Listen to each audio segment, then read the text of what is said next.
అట్లాగే నిన్న మీరు ఏదైతే నా హక్కులకు భంగం వాటిల్లే విధంగా వ్యవహారం చేసినారో, నేను విచారణకు చట్టాన్ని గౌరవించే పౌరుడిగా హాజరై అక్కడ ఏ సమాధానం అడిగినా చెప్తానని పోయినప్పుడు లాయర్లతో రావద్దంటారు. నేను చెప్పిన మీరు దొంగలు, ఎందుకంటే మీరు గిట్లనే చేసిన ఇదివరకు కూడా. పాపం మా పట్నం నరేందర్ రెడ్డి ఆయన ఇయ్యని స్టేట్మెంట్ ఇచ్చినట్టు బుకాయించి వెంటనే మీడియాలో లీకులు ఇచ్చే దౌర్భాగ్యులు మీరు. నేను నమ్మను మిమ్మల్ని, మా లాయర్ బరాబర్ ఉండాలని అడిగిన. రేపు అందుకే కోర్టుకు కూడా పోతున్నా, హైకోర్టుకు కూడా. నాకు న్యాయవాదుల సమక్షంలో విచారణ జరగాలి అని కోరుతూ హైకోర్టుకు పోతున్నా. తప్పేమున్నది అందులో? న్యాయ వ్యవస్థను తప్పకుండా నాకు ఇవాళ ప్రాధేయపడి వారిని అడిగి నాకు ఈ దుర్మార్గుల నుంచి చట్టపరమైన రక్షణ కల్పించడని అడుగుతున్నాను. నేనేం వేరే అడుగుతలేను కదా, ఆ పని చేస్తున్నాను. దానికి కూడా కాంగ్రెస్ వాళ్ళకు ఏమేమో ఆగమాగం అయిపోతున్నారు. ఇక కొంతమంది మంత్రులు అయితే వాళ్ళే న్యాయమూర్తులు అయిపోతున్నారు, వాళ్ళే శిక్షలు వేస్తున్నారు, వాళ్ళే చెప్పేస్తున్నారు నెక్స్ట్ ఏం జరగబోతుంది, ఇదేమైతుంది అదేమైతుంది. వాళ్ళకి నేను చెప్తా ఉన్నా, నొప్పి మాయం, సర్జరీ దూరం. మోకాలు మరియు నడుము నొప్పులను ఇకపై భరించాల్సిన అవసరం లేదు. ఆపరేషన్ లేకుండా అత్యాధునిక చికిత్స. Indo British advanced pain clinic. అధునాతన సాంకేతికతతో ఇప్పుడు బంజారా హిల్స్ తో పాటు మదీనాగూడలో. ట్రయల్ మీడియాలో జరగదు, ట్రయల్ సెక్రటేరియట్లో జరగదు, ట్రయల్ మంత్రుల పేషీల్లో జరగదు. ట్రయల్ న్యాయస్థానాల్లోనే జరుగుతుంది. గతంలో మీరు ఇట్లాంటివి అనుభవాలు ఎదుర్కొన్నప్పుడు మీరు కూడా కోర్టుకే పోయినారు, మేము కూడా ఇప్పుడు కోర్టుకే పోతున్నాం. దానికి ఇంత గగురుపాటు ఉలికిపాటు ఎందుకో మంత్రులకు నాకు అర్థం కావడం లేదు. అర పైసా అవినీతి కూడా జరగలేదు, రూపాయి అవినీతి కూడా జరగలేదు.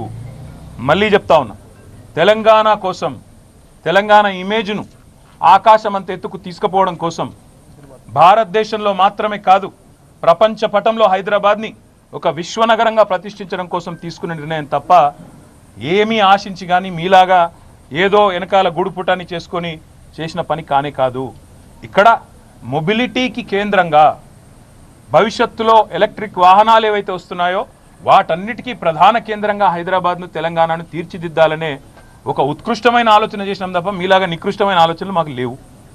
మళ్ళీ చెప్తా ఉన్నాను, మీలాగా దివాలాకోరు పనులు చేయాల్సిన కర్మ మాకు లేదు.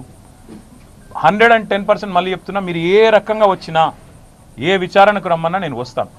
ఎల్లుండి 9వ తారీఖు నాడు కూడా లాయర్లతో మరి రేపు హైకోర్టు రిలీఫ్ ఇస్తే, నాకు అవకాశం ఇస్తే, హైకోర్టు మా వాదనను మన్నిస్తే, లాయర్లను అనుమతిస్తే లాయర్లతో పోతా అటెండ్ అవుతాను.